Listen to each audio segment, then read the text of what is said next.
mengenai uang. Ini berbicara soal politik uang segala macam, Pak. Kita juga kasihan orang nggak punya duit ikut pilkada, Pak. Yang punya duit sudah pasang baliho di mana-mana segede gajah, 6-12 meter. Yang nggak punya uang, PNS yang jujur, kepala dinas yang jujur, nggak bisa pasang. Padahal PNS itu adalah birokrat yang terbaik, bisa melayani sebetulnya. Nah, kalau dia jujur bisa menjadi pejabat publik, tapi nggak bisa tanding. Kenapa tidak KPU? Dia kan kasih sosialisasi siapa calonnya, semua fotonya ada. Kenapa tidak semua buat peraturan calon tidak boleh pasang baliho kecuali KPUD? Kalau calon merasa, saya merasa KPUD kurang balihonya, saya mau pasang, boleh dipasang asal Anda juga masukkan foto lawan Anda yang disetujui, jangan warnanya dikurangin. KPUD bisa bikin, KPU bisa bikin aturan itu. Nah, ini maksud saya terobosan ini yang harus KPU Bawaslu pikirin gitu loh. Jangan cuma habisin 1 triliun nggak karuan. Kita ingin demokrasi ini ada hasil. Sekarang sementara menurut saya sudah ada oknum-oknum di pemerintah ini yang menuduh demokrasi ini gagal. Kita pengen kembali ke otoriter. Kok nggak bisa? Kalau lewat DPRD tiap tahun nyogok itu anggota DPRD. Yang kaya DPRD. Nah, terus yang ini di depan terakhir, Pak, ini terobosan supaya permainan lapangannya merata, Pak ya. Kita sudah meratifikasi konvensi PBB melawan korupsi, Pak. Itu di Undang-Undang Nomor 7 tahun 2006. Itu namanya itu pasal itu illicit enrichment, kekayaan yang tidak wajar, Pak. Hari ini Bapak tahu nggak, banyak pengusaha gelap untuk menguasai sumber daya alam, termasuk kades. Mereka nggak bisa jadi bupati, jadi kepala desa loh, Pak.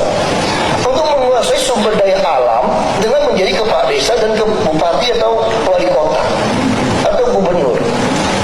Jadi bahaya sekali kalau pengusaha-pengusaha gelap ini bukan hanya membayar penguasa, tapi menjelma menjadi penguasa. Sehingga dia menjadi penguasa hak. Nah, tetapi kalau Bapak bikin sistem dengan berdasarkan illicit enrichment tadi, kita ada selalu Bapak, kalau calon itu mesti laporkan LHKPN, ada SPT pajak. Bapak-bapak ini lebih mudah, serius. Saya waktu mau jadi gubernur, jadi bupati, cuma tunjukin stempel KPK saja, sudah laporan kekayaan, sudah terima kok. Saya bisa bohongin bapak-bapak. Harusnya umumkan dong LHKPN seluruh calon kepala daerah. Bapak cek, tuh harta saya 10 miliar, kira-kira pantas nggak saya 10 miliar? Usaha saya sendiri saya bayar pajak nggak berapa? Kalau saya tidak sesuai, kalau saya masih ngotot mau ikut, sita buat negara hartanya. Disitulah rekonsiliasi kita, Pak. Jadi mantan koruptor, silakan Anda nikmati korupsi Anda, asal jangan main-main melawan aktivis yang idealis. Itu fungsi KPU Bawaslu maksud saya. Kalau tidak, 5 tahun saya di sini pun nggak ada gunanya bapak-bapak ngabisin uang maksud saya. Itu kira-kira pendapat saya. Bapak silakan komentar. Maunya saya seperti itu, Pak. Terima kasih, Pak. Nggak mau ngomong kalau cuma angka-angka ini soal Papua, soal apa, saya bilang nggak, saya nggak gitu semangat, Pak. Karena saya pikir akar segala persoalan kita adalah kita nggak punya pejabat yang cinta negara, yang cinta rakyat. Kita paksa semua pejabat itu korup, paksa semua pejabat melanggar gratifikasi. Kita ini jadi munafik. Nah, kenapa kita nggak mau bikin sistem gaji baik, lalu kita terapkan Undang-Undang Nomor 7 tahun 2006, itu hasil ratifikasi konvensi PBB melawan korupsi. Ada prinsip illicit enrichment di sana. Ketika kekayaan pejabat bertambah tidak wajar, kita bisa sita buat negara, Pak. Nah, saya yakin PNS-PNS kita dan TNI-TNI yang jujur atau profesional yang jujur akan jadi orang paling berpotensi untuk menjadi kepala daerah. Pengusaha pun akan takut, Pak, ketika diperiksa pajak yang dia bayar dengan harta yang dia punya dengan biaya hidup. Kan kita ada LHKPN segala macam.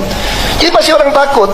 Tapi kita tidak mau seperti sekarang juga, Pak, memeriksa orang yang lama-lama, Pak. Jadi artinya ini adalah rekonsiliasi kita, harus ada satu titik seperti IKTP. Jadi jangan terus menerus ributin ini, ributin apa. Harus ada sesuatu. Yang sudah kenyang sudahlah rezeki dia. Tapi kita mulai babak baru. Kalau negara ini, Pak, Bapak cuma kotak-katik mengatakan korupsi, setengah dari kepala daerah itu karena habis uang banyak. Saya bilang tidak. Bapak, saya berani taruhan apapun, Pak. Nanti dipilih DPRD pun lebih gila lagi mainnya, Pak. Sekarang masih ada sedikit cari muka. Nanti kalau DPRD kita betul-betul nggak peduli siapapun, dan ini akan terus naik. Soal wakil nggak ada, saya kira kita bisa diskusikan. Tapi kalau Bapak mengasumsikan bahwa persoalan korupsi sekarang karena dia habisin uang banyak, nggak betul, Pak. Yang bukan duit dia, Pak. Malah ada calon-calon kepala daerah yang cari untung, Pak. Itu pengusaha yang gila SDA, Pak. Saya kenapa bisa tahu? Begitu pasca reformasi sampai peristiwa Mei, kami kan anak Trisakti, Pak. Kita spot Dahana, Pak. Lalu tahun 99 pemilu pertama kita spot PD Perjuangan, Pak. Kita tahu persis. Lalu sampai 2003 saya ikut partai baru, Dr. Sarir. Saya ikut verifikasi bagaimana oknum KPUD memeras partai baru. Kalau Anda termasuk rakyat juga memeras supaya Anda bisa lolos. Lalu 2004 saya ikut pemilu, Pak. Bagaimana pemilu waktu itu masih udah mulai orang-orang DPRD yang dulu ada yang mantan preman udah bisa nyogok-menyogok, itu 2004. Rakyat udah meres. Lalu 2005 saya ikut pemilu kada pertama kali, itu masih bagus, Pak. Belum ada LSI yang mempermainkan. Belum ada survei-survei yang mempermainkan. Saya mungkin satu-satunya calon bupati yang tercatat di KPUD seluruh Indonesia tidak memanfaatkan satu pun jadwal kampanye. Dan tidak ada bagi baju kaos, Pak. Itu saya lakukan, Pak. 2007 saya ikut pemilu kada lagi di Babel. Yang DPT isi tangan semua, Pak. Pakai cara mati lampu, tidak pernah kertas suaranya diperiksa mana asli mana tidak. Oke, halo teman-teman, kembali lagi bersama saya di channel ini. Salam NKRI harga mati. Teman-teman, dalam video ini kita telah mendengarkan sebuah cuplikan video yang disampaikan oleh Ahok. Tentunya hal-hal seperti ini menjadi sebuah pemahaman bagi kita dalam menilai perjalanan politik yang ada saat-saat ini. Nah, perlu kita mengetahui memang dalam negara kita banyak sekali masalah-masalah yang sulit untuk diselesaikan. Kenapa itu terjadi? Karena memang pada dasarnya negara kita dipenuhi dengan ambisi-ambisi kekuasaan yang sangat besar, yang dimana kadangkala dari setiap pemimpin-pemimpin yang ada, pejabat-pejabat yang ada, mereka mengumpulkan segala sesuatu yang bukan milik mereka, artinya merampas. Bahkan korupsi di Indonesia itu sangat luar biasa. Nah, pada kesempatan kali ini munculnya statement seorang Ahok yang begitu belak-belakan. Kalau kita berbicara Ahok, kita udah pasti mengenal Ahok orang yang jujur, orang yang paling tegas dan yang paling keras. Bagi Ahok, ketika mendapatkan orang-orang yang melanggar aturan, dia tidak ada ampun bagi orang tersebut. Dia langsung labrak dan memberikan sebuah peringatan supaya tujuan Ahok ini baik, yaitu biar dia sadar bahwa itu tidak boleh dilakukan. Makanya banyak sekali yang tidak suka terhadap Ahok. Tentunya yang tidak suka itu adalah kubu-kubunya orang-orang yang memang ingin menguasai negeri ini, yang memperkaya diri sendiri, apalagi mafia-mafia koruptor, mafia-mafia tanah, mafia migas, mafia minyak, dan berbagai macam hal-hal yang lain yang itu dinilai akan merugikan negara dan merugikan masyarakat. Karena bagi Ahok, ketika dia sudah mengetahui hal itu, dia berani labrak, mengkritik keras tanpa ada rem di situ, teman-teman.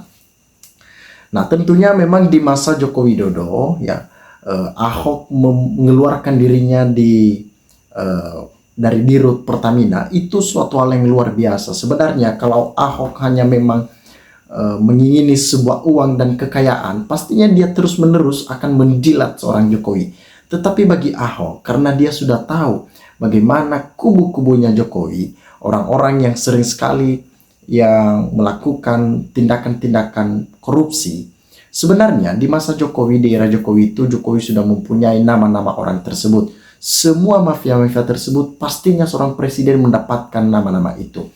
Tetapi pertanyaannya sekarang, kenapa di kala itu Presiden Joko Widodo ya tidak berani menangkap, ya, tidak berani mengungkapkan kasus tersebut? Kenapa? Ada apa? Apa gerangan?